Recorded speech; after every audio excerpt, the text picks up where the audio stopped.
تین مسئلے میں سے پہلا مسئلہ روزے تو جو ہے ان کی تین صورتیں بنتی ہیں. پہلا یہ کہ جسے کسی نے روزہ رکھا، کسی نے روزہ رکھا روزے سے ہے، اور یہ اتفاق کی بات یہ کہ اسے دھیان نہیں تھا کہ وہ روزے سے ہے، اسے دھیان نہیں تھا. مثال کے طور پر سو رہا تھا اور سوتے سوتے یہ ہے کہ اچانک اٹھا، اس کو پیاس لگی، وہ پانی پی لی، یا اس کو بھوک لگی کھانا کھا لیا، یا سفر سے آیا پانی پی لیا، اس کو یاد نہیں تھا. حالانکہ روزے سے اس کو یاد نہیں تھا کہ میں روزے سے ہوں.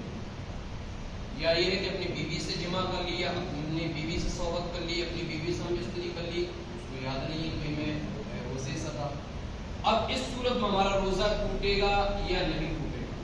حضور صدر الشریعہ بدر الطریقہ علامہ امجد علی خان اعظمی رحمۃ اللہ تعالی علیہ نے بہار شریعت کے اندر لکھا ہے کہ اگر بھول کر کھا لیا یا بھول کر پی لیا یا بھول کر اپنی بیوی سے ہمبستری کر لی تو اس صورت میں روزہ نہیں ٹوٹے گا، روزے پر کوئی اثر نہیں پڑے گا. عزیزان، اب دوسری صورت اس کی اور آتی ہے کہ بھائی روزہ معلوم تھا، روزہ معلوم تھا لیکن غلطی ہو گئی. اب اس صورت میں روزہ ٹوٹے گا یا نہیں ٹوٹے گا؟ روزہ تھا، معلوم ہی تھا روزے سے، پھر کیسے غلطی کر دیا؟ بولے غلطی ایسا کر دیا کہ جیسے وضو کر رہا تھا، مثال دے رہا ہوں، وضو کر رہا تھا، اب وضو کیا، اس نے کلی کر لی، اور جب کلی کی تو کلی کرتے کرتے اس کا پانی حلق کے نیچے اتر گیا، کلی کرتے کرتے پانی حلق کے نیچے اتر گیا. تو اب اس صورت میں روزہ ٹوٹے گا یا نہیں؟ حضور صدر الشریعہ بدر الطریقہ علامہ امجد علی خان نے پھر بہار شریعت کے اندر ذکر کیا کہ ایسی صورت میں روزہ ٹوٹ جائے. ایسی صورت میں اگر پانی حلق سے نیچے اتر گیا روزہ ٹوٹ جائے گا اور کفارہ بھی لازم ہوگا. روزہ بھی ٹوٹ جائے گا، کفارہ بھی لازم اور قضا بھی لازم. عزیزان محترم، دو چیزیں، ایک تو روزہ ٹوٹ گیا اس کا، اور دوسرا یہ کہ قضا بھی کرنا ہوگا اس کو، اور تیسرا کیا ہے، کفارہ بھی اس کے اوپر لازم آ گیا. اب کفارے کا کیا معاملہ وہ بھی آپ سنیں. اب تیسری صورت ہم دیکھیں گے. پہلا یہ کہ بھول کر ہو گیا کہ روزہ تھا یا روزہ سے تو تھا لیکن بھول کر کھا لیا، پتہ نہیں پڑا اس کو اس سمے، اور دوسرا یہ کہ غلطی سے ہو گیا. اب تیسری صورت یہ ہے عمدن. حضور صدر الشریعہ نے عمدن کے تعلق سے بھی کہا ہے، یعنی جان بوجھ کر روزہ توڑ دیا. جیسے معلوم تھا کہ وہی میں روزہ سے ہوں، میں روزہ سے ہوں، اور اس کے باوجود روزہ توڑ دیا. کیا مثال کے طور پر کھا لیا، پی لیا، بیوی سے ہمبستری کر لی، اس کے علاوہ دیگر چیزیں، اگر یہ چیزیں پائے گئیں تو پھر روزہ ٹوٹ جائے. اب اس صورت میں اس کی سزا کیا ہے؟ اس صورت میں یہ ہے کہ ایک تو روزہ تو ٹوٹا، اس کو اس روزے کی قضا بھی کرنی ہوگی، روزے کی قضا بھی کرنی ہوگی، اور اس کے علاوہ یہ ہے کہ اس کفارہ بھی لازم ہو. اب روزے کی قضا کیا ہے؟ وہ لگاتار 60 روزے رکھے، لگاتار 60 روزے رکھے. اس کی یہ کفارہ یہ اس کا کہ 60 مسکینوں کو دونوں سمے کھانا کھلانا. عزیزان، پھر چوتھی چیز کیا ہے؟ چوتھی چیز یہ کہ اس نے جو جان بوجھ کر روزہ توڑا ہے، اس کو چاہیے کہ یہ جو روزہ ہے یہ عظیم چیز ہے، یہ جو روزہ ہے یہ رب کی عظیم عبادت ہے. اللہ کی بارگاہ میں توبہ کرے، سچے دل سے روئے، گڑ گڑائے کہ رب تعالیٰ جس عبادت کو تو نے ہمارے اوپر لازم کیا، اللہ ہم نے اس کی بے حرمتی کر دی. رب تعالیٰ تو بڑا غفور و رحیم ہے، اللہ تو بڑا رحمان و رحیم ہے. اللہ اپنے فضل سے ہمیں اس گناہ کی وجہ سے ہمیں معاف بھی فرما. یہ بہار شریف کے اندر ذکر. اب ان تینوں مسئلے کا خلاصہ حدیث پاک سے ہم لیں گے.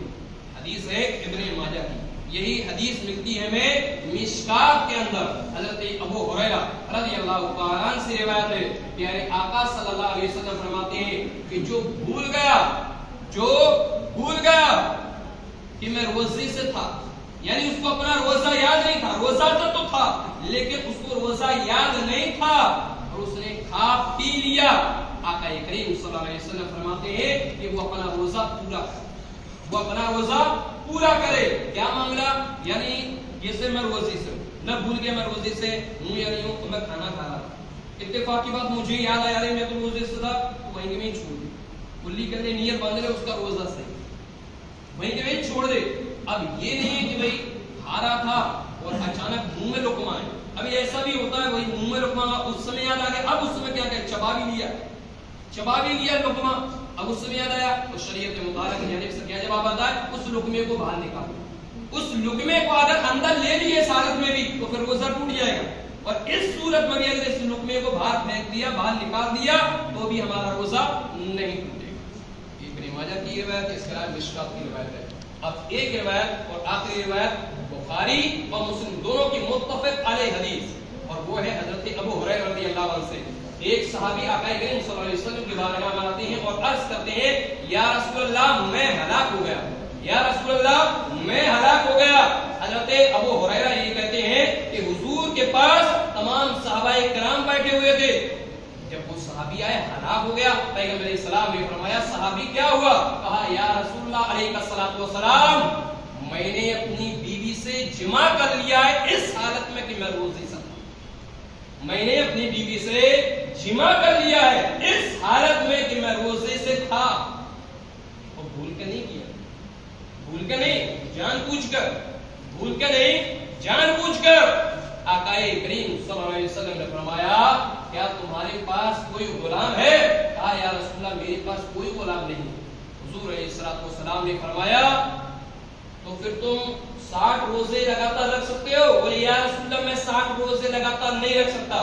سرکار نے فرمایا تو پھر تم 60 مسکینوں کو کھانا کھلا سکتے ہو؟ بولے یا دونوں ٹائم؟ بولے یا رسول اللہ علیہ الصلوۃ والسلام میں 60 مسکینوں کو کھانا نہیں کھلا سکتا۔ عزیزان محترم جب اتنا کہا ہے آقا کریم صلی اللہ علیہ وسلم کی بارگاہ میں عرض کرتا ہے یا رسول اللہ میں بہت ہی غریب ہوں، یا رسول اللہ میں غریب ہوں، میں محتاج ہوں، یا رسول اللہ یہ کام میں نہیں کر سکتا۔ حضور کی بارگاہ میں ایک ٹوکرا پیش ہوا کھجوروں کا، سرکار علیہ الصلوۃ والسلام نے فرمایا اگر تم یہ نہیں کر سکتے ہو تو یہ لو، اور اس ٹوکری کھجور کی ٹوکری کو تم صدقہ کر دو، غریبوں میں محتاجوں میں صدقہ کر دو۔